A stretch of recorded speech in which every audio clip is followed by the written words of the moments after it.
Film ini salah satu horor terbaik 2025.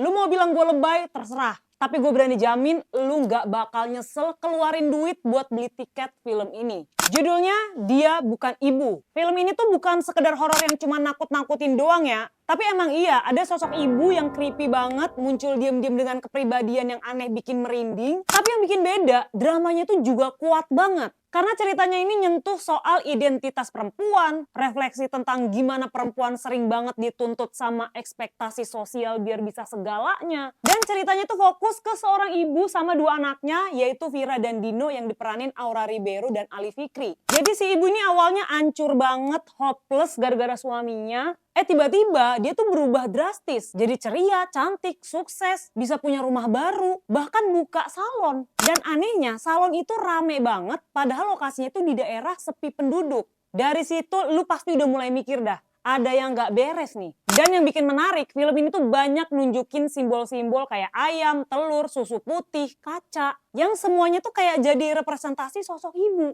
Sementara itu Vira dan Dino ini digambarin saling ngedukung satu sama lain. Gue suka banget tuh bagian mereka yang ini. Karena mereka tuh jadi cerminan hubungan kakak adik yang ideal, saling jaga dan saling kuat. Aktingnya Artika Sari Devi yang jadi ibu juga gokil banget sih. Istimewa dah. Karena dia tuh berhasil jadi sosok ibu yang dingin, misterius, menakutkan, tapi juga rapuh.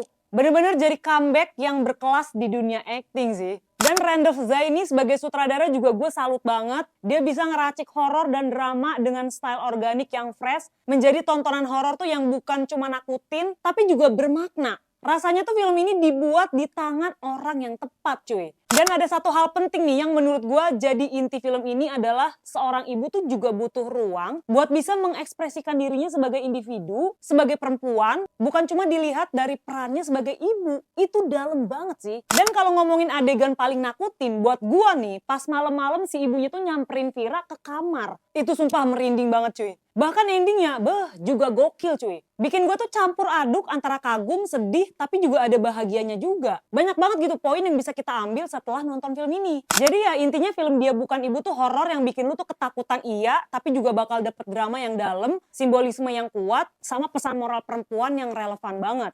Pokoknya jangan sampai kelewatan ya nonton film ini di bioskop mulai tanggal 25 September karena pengalaman nontonnya tuh bener-bener worth it.